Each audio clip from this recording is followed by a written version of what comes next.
ಜೈ ಶ್ರೀರಾಮ್ ಎಲ್ರಿಗೂ 75 ಡೇ ಚಾಲೆಂಜ್ಗಳು. ಇವತ್ತು ನಾನು 46 ದಿನ ಚಾಲೆಂಜ್. ಬೆಳಗ್ಗೆ ಎದ್ದು ಸ್ವಲ್ಪ ಹಲ್ಗಿಲ್ ತಗೊಂಡು ಫ್ರೆಶ್ ಅಪ್ ಆಗಿ ಸ್ಟೇಡಿಯಂ ಬಿಟ್ಟು ಹೊರಗಡೆ ಹೋಗಿ 3 ಕಿಲೋಮೀಟ್ರ್ ರನ್ನಿಂಗ್ ಕಂಪ್ಲೀಟ್ ಮಾಡ್ಕೊಂಬಂದು, ರನ್ನಿಂಗ್ ಆದಮೇಲೆ 100 ಮೀಟ್ರ್ 2 ರೌಂಡ್ ಅಲ್ಲಿ ಸ್ಪ್ರಿಂಟ್ ಕಂಪ್ಲೀಟ್ ಮಾಡಿ, ಅದಾದಮೇಲೆ 2 ನಿಮಿಷ ಸ್ಕಿಪ್ಪಿಂಗ್ ಮಾಡಿ, 2 ನಿಮಿಷ ಸ್ಕಿಪ್ಪಿಂಗ್ ಮುಗಿಸ್ಕೊಂಡು ಸ್ವಲ್ಪ ಲೆಗ್ ವರ್ಕೌಟ್ ಮಾಡೋಕ್ಕೆ ಸ್ಟಾರ್ಟ್ ಮಾಡಿದೆ. 2 ನಿಮಿಷ ಲೆಗ್ ವರ್ಕೌಟ್ ಮಾಡಿ, ಅದಾದಮೇಲೆ ಸ್ಕ್ವಾಟ್ಸ್ ಊಟ ಬಸಿ 50 ಒಂದು ಸೆಟ್ ಊಟ ಬಸಿ ತೆಗೆದು, ಅದಾದಮೇಲೆ ದಂಡ ಪೈಲ್ವಾನ್ ದಂಡ 60 ಪೈಲ್ವಾನ್ ದಂಡ 32 ಸೆಟ್ ಪೈಲ್ವಾನ್ ದಂಡ ಕಂಪ್ಲೀಟ್ ಮಾಡಿ, ಅದಾದಮೇಲೆ ಪುಷಪ್ ಟ್ರೈಚೆಪ್ಸ್ ಪುಷಪ್ 180 180 ಪುಷಪ್ ಕಂಪ್ಲೀಟ್ ಮಾಡಿ, ಅದಾದಮೇಲೆ frog jump 22 set frog jump complete ಮಾಡಿ, ಲೆಗ್ ವರ್ಕೌಟ್ ಮಾಡಿ ಸ್ಟಾರ್ಟ್ ಮಾಡಿದೆ. 10 ನಿಮಿಷ ಲೆಗ್ ವರ್ಕೌಟ್ ಮುಗಿಸ್ಕೊಂಡು, ಎಲ್ಲ ಸ್ನೇಹಿತರ ಹತ್ರ ಹೇಳೋ ವಿಷಯ ಏನಪ್ಪ ಅಂದರೆ, ಪ್ರತಿಯೊಬ್ಬರು ಪ್ರತಿದಿನ 5 ಲೀಟ್ರ್ ಕಂಪಲ್ಸರಿ ನೀರು ಕುಡಿರಿ, ಒಳ್ಳೆಯ ಆಹಾರನ ತಿನ್ನಿರಿ, ಸಾಧ್ಯ ಆದಷ್ಟು ಮನೆ ಆಹಾರನೇ ಊಟ ಮಾಡಿರಿ, ಒಳ್ಳೆಯ ಸ್ನೇಹಿತರನ್ನು ಸಂಘ ಮಾಡಿರಿ. ನಮ್ಮ ಜೊತೆ ಇದ್ದು ನಾವು ಇಲ್ಲದೇ ಇರೋ ಟೈಮಲ್ಲಿ ನಮ್ಮ ಬಗ್ಗೆನ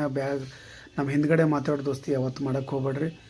ಕೊನೆಯಲ್ಲಿ 10 ನಿಮಿಷ ಧ್ಯಾನ ಮಾಡಿ ನಾನು ವರ್ಕೌಟ್ ರೂಟೀನ್ ಮುಗಿಸಿ ರೂಮಿಗೆ ಬಂದು ಸ್ವಲ್ಪ ಪ್ರೋಟೀನ್ ತಿಂದು ಇವತ್ತಿನ ನಾನು ರೂಟೀನ್ ಕಂಪ್ಲೀಟ್ ಮಾಡಿದೆ. ಜೈ ಶ್ರೀರಾಮ್.